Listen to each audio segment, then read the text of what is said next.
Welcome to నిజం news. అన్ని దానాల కన్నా విద్యాదానం గొప్పదని మహబూబ్ నగర్ ఎమ్మెల్యే ఎన్ఎం శ్రీనివాస్ రెడ్డి తెలిపారు. సాయంత్రం జిల్లా కలెక్టర్ ని వారి క్యాంపు కార్యాలయంలో కలిసి విద్యానిధికి 4,95,211 రూపాయల చెక్లను విద్యానిధి దాతలతో కలిసి అందజేశారు. అనంతరం ఆయన మాట్లాడుతూ మహబూబ్ నగర్ తనకు రాజకీయ భిక్ష పెట్టి ఎమ్మెల్యేగా గెలిపించుకుందని, అందుకు ఈ మహబూబ్ నగర్ రుణం తీర్చుకునేందుకు విద్యానిధికి తన నెల జీతం నుంచి ₹1,00,000 చెక్కును కలెక్టర్ కి అందజేయడం జరిగిందన్నారు. మహబూబ్ నగర్ ను ఎడ్యుకేషనల్ హబ్ గా అభివృద్ధి చేయుటకు తమతో కలిసి వస్తున్న ప్రతి ఒక్కరికి ధన్యవాదాలు తెలియజేస్తున్నానని ఆయన అన్నారు. ఎందరినో ఆదరించిన ఈ మహబూబ్ నగర్ కు సేవ చేసుకునే అవకాశం ఇప్పుడు వచ్చిందని, ఎందరినో ఈ నేల ఆదరించి హక్కును చేర్చుకుందని, ఇక్కడ వచ్చి ఉన్నత స్థితికి చేరుకున్న వ్యాపారవేత్తలు, డాక్టర్లు, ఇంజనీర్లు మరియు ఏ రంగంలోనైనా అభివృద్ధి చెందిన వారు ఈ విద్యానిధికి చేయూతనిచ్చి పేద విద్యార్థులకు విద్యాదానం చేయాలని ఆయన విజ్ఞప్తి చేశారు. మీరు విద్యానిధికి ఇచ్చే ప్రతి రూపాయి పేద పిల్లల విద్యకు, ప్రభుత్వ పాఠశాల అభివృద్ధికి ఖర్చు చేస్తామని ఆయన స్పష్టం చేశారు. ఒక యజ్ఞంలా చేపట్టితే ఈ రోజు నాతో పాటు 10 మంది కలిసి వచ్చారని, రేపు 100 మంది, 1000 మంది కలిసి వస్తారని ఆయన ఆశాభావం వ్యక్తం చేశారు. ప్రతి పాఠశాలలో, కళాశాలలో ఉన్న పూర్వ విద్యార్థుల ద్వారా కూడా ఎంతో కొంత ఈ విద్యానిధికి విరాళాలు ఇవ్వాలని ఆయన సూచించారు.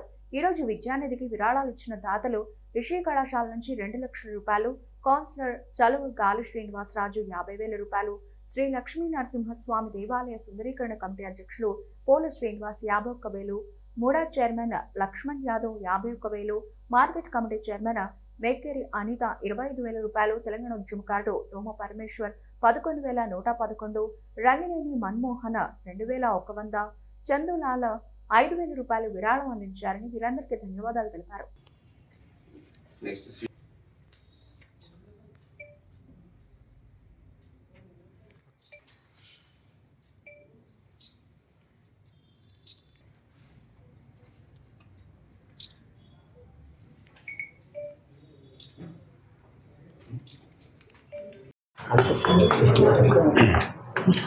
కొత్త సంవత్సరంలో పేద విద్యార్థుల కోసం, అలాగే గవర్నమెంట్ పాఠశాలల అభివృద్ధి కోసం మహబూబ్నగర్ నియోజకవర్గంలో సమగ్రమైన విద్యాభివృద్ధి కోసం ఏర్పాటు చేసుకున్న మహబూబ్ నగర్ విద్యానిధికి చాలామంది దాతలు ముందుకు వస్తూ ఉన్నారు. మహబూబ్ గ్రంథాలయ చైర్మన్ నరసింహారెడ్డి గారు 51,000 ఇవ్వడం, అలాగే ఈరోజు ఇప్పుడు రిషి కాలేజెస్ అధినేత వెంకటయ్య గారు, వాళ్ళ కుటుంబ సభ్యులు, ఆ మేనేజ్మెంట్ అంతా కలిసి ₹2,00,000 ఈరోజు కలెక్టర్ గారికి చెక్ అందజేయడం జరిగింది. అలాగే మూడా చైర్మన్ లక్ష్మణ్ యాదవ్ గారు ₹50,000 చెక్కును కలెక్టర్ గారికి అందజేయడం జరిగింది. అలాగే కౌన్సిలర్ శ్రీనివాస్ గారు, చల్వగాలి శ్రీనివాసరావు గారు ₹50,000 చెక్కును కలెక్టర్ గారికి అందజేయడం జరిగింది. వ్యాపారవేత్త లక్ష్మీ నరసింహస్వామి దేవాలయం సుందరీకరణ ఇన్ఛార్జ్ పోల శ్రీనివాస్ గారు కూడా ₹50,000 చెక్కును కలెక్టర్ గారికి అందజేయడం జరిగింది. అగ్రికల్చర్ మార్కెట్ కమిటీ చైర్మన్ శ్రీమతి బెక్కరి అనితమ్మ గారు ₹25,000 చెక్కును అందజేయడం జరిగింది. ఇంకా పరమేష్ గారు ₹11,000 చెక్కు, ఇంకా చందు గారు ₹5,000 చెక్కును అందజేయడం జరిగింది. వాటితో పాటు నేను ప్రతి నెల ₹1,00,000 ఇస్తా అన్నా కాబట్టి నా చెక్కును కూడా ₹1,00,000 నా నెల జీతాన్ని కలెక్టర్ గారికి అందజేయడం జరిగింది. ఈరోజు మొత్తం ₹4,95,211 వీటన్నిటినీ కూడా కలెక్టర్ గారికి అందజేయడం జరిగింది. ఇందులో 2,100 ఫోన్పే తోటి పేమెంట్ జరిగింది. శ్రీమతి శ్రీదేవి అండ్ రంగినేని మన్మోహన్ గారు. సో ప్రతి ఒక్కటి కూడా పారదర్శకంగా కలెక్టర్ గారి అకౌంట్లో పడుతుంది, చెక్ ద్వారా కానీ క్యాష్ ద్వారా కానీ. ఈ సందర్భంగా నేను మహబూబ్ నగర్ ప్రజలకు తెలియజేసేది ఒకటే, ఎంతోమందికి నిల్వనీడ ఇచ్చింది మహబూబ్ నగర్ గడ్డ. వట్టి చేతులతో వచ్చి ₹1,00,000 సంపాదించుకున్న వాళ్ళు ఈ మహబూబ్ నగర్ గడ్డ మీద కొన్ని వేల మంది ఉన్నారు. ఈ ప్రాంత ప్రజలందరినీ కూడా ప్రేమతోటి హక్కున చేర్చుకున్నారు. ఎటువంటి భేదభావాలు కూడా చూపకుండా తమలో ఒకరిగా కలుపుకున్నారు.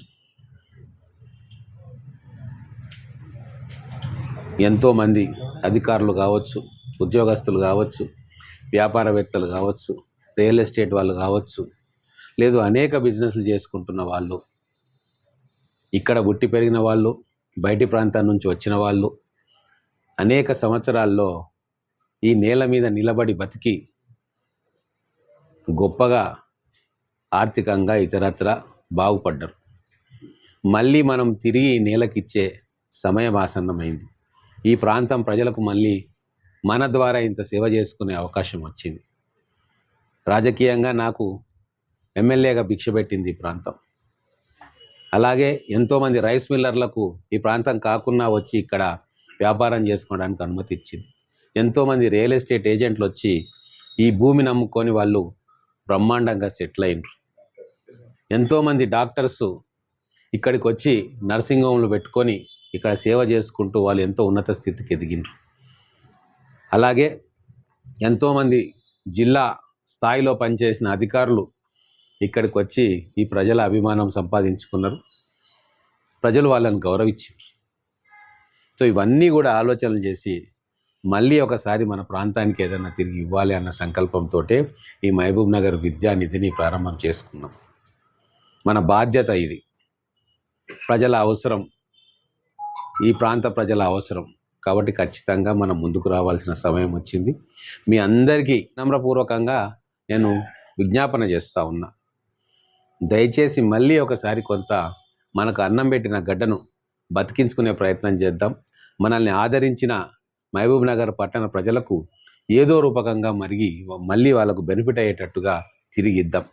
దయచేసి పెద్ద మనసుతో ఆలోచించండి. మీరు ఇచ్చే ప్రతి రూపాయి కూడా పేద కుటుంబాల చదువు కోసం ఉపయోగపడుతుంది. ఆ విద్యార్థి జీవితాన్ని నిలబెట్టడానికి ఉపయోగపడుతుంది. ఎన్నో దుబారా ఖర్చులు కూడా చేస్తాం, దావత్ చేసుకుంటాం, పార్టీలు చేసుకుంటాం, అలాగే గెట్ టుగెదర్లు కూడా చేసుకుంటాం, పెద్ద పెద్ద కార్లు కొంటాం, ఎక్కడికో విలాసయాత్రలకు పోతాం. అవన్నీ చేస్తూ కూడా ఎక్కడో దగ్గర మళ్ళీ మన ప్రాంతానికి, మన పిల్లలకి, మన పేద విద్యార్థులకు, పేద కుటుంబాలకు ఆసరా అయ్యే అవకాశం మళ్ళీ ఆ భగవంతుడు మనకు కల్పించిందని అనుకొని మీరందరూ కూడా దయచేసి ముందుకు రండి. ఎన్నో స్కూల్స్లలో అలమ్ని అసోసియేషన్స్ ఉన్నాయి, పూర్వ విద్యార్థుల సంఘాలు ఉన్నాయి. వాటి ద్వారా కూడా మీరందరూ కలిసి కలెక్ట్ చేసి ఇవ్వచ్చు. ఖచ్చితంగా మీరు ఇచ్చిన సొమ్మును మళ్ళీ అదే స్కూల్కు ఖర్చు పెట్టే అవకాశం మళ్ళీ యంత్రాంగం ద్వారా మనం చేసుకోవచ్చు. ఇది ఒక యజ్ఞంలాగా మనందరం కలిసి చేస్తే ఈరోజు నాతో పాటు ఒక 10 చేతులు వచ్చినాయి, రేపు 100 చేతులు వస్తాయి, ఆ తర్వాత 1000 చేతులు ఉంటాయి. మొత్తం తెలంగాణ రాష్ట్రానికే మనం ఆదర్శంగా ఉందాం. మహబూబ్ నగర్ ఫస్ట్ అని మనం ఏదైతే కాన్సెప్ట్ అనుకుంటా ఉన్నామో, ఈ మహబూబ్ నగర్ విద్యానిధిలో ఇటువంటి మంచి సంకల్పంలో కూడా మనం నెంబర్ 1 తెలంగాణ జిల్లాలో మొత్తానికి వెళ్ళా. మహబూబ్ నగర్ వాసులు వాళ్ళ హృదయం చాలా పెద్దది, సమాజం కోసం ఎంతో కొంత ఆలోచిస్తారు అన్న భావన ఈరోజు తెలంగాణ వ్యాప్తంగా కూడా తీసుకురావడానికి మీరందరూ కూడా దయచేసి ముందుకు రండి అని చెప్పి ఈ ప్రాంత ఎమ్మెల్యేగా ఈ మహబూబ్ నగర్ ఉమ్మడి జిల్లాలో ఎన్నో ఉద్యమాలకు సారథ్యం వహించి పాల్గొన్న వ్యక్తిగా, తెలంగాణ రాష్ట్రం కోసం నా వంతు కృషి చేసిన వ్యక్తిగా, ఆ రోజు చేస్తున్న ఉద్యోగాన్ని వదిలి మా ప్రజల కోసం నేను కూడా ఒక అడుగు ఆ రోజే ముందేసిన 25 సంవత్సరాల క్రితం. ఆ ఫలితాలు ఇప్పుడు తెలంగాణ రాష్ట్రం మొత్తం కూడా చూస్తూ ఉంది. ఎంతోమంది ఉద్యమకారులతో సహా నేను సైతం అని చెప్పి ఉద్యమంలో పాల్పంచుకున్నా. కానీ ఈరోజు నా మహబూబ్ నగర్ ప్రజలకు నేను ఇవ్వగలుగుతా అని చెప్పి ఆలోచిస్తే ఖచ్చితంగా వాళ్ళ పిల్లలను చదువులో నిలబెట్టడం అనేది చాలా పెద్ద ధర్మం అవుతుంది. కాబట్టి దీనికి పూనుకున్నా. అన్ని ధర్మాలకెల్లా విద్యాదానం గొప్పది, అన్ని దానాలకెల్లా విద్యాదానం గొప్పది. కాబట్టి మన స్కూల్స్ను బాగు చేసుకుందాం, మన పిల్లలకు మంచి విద్యను అందిద్దాం, పేద కుటుంబాలకు వాళ్ళ పిల్లలను చదివించుకోవడంలో సహాయపడదాం. మేము తలపెట్టిన ఈ యజ్ఞంలో మీరందరూ కూడా భాగస్వాములు కావాలని చెప్పి మనస్ఫూర్తిగా మిమ్మల్ని ఆహ్వానిస్తూ ఉన్నాను.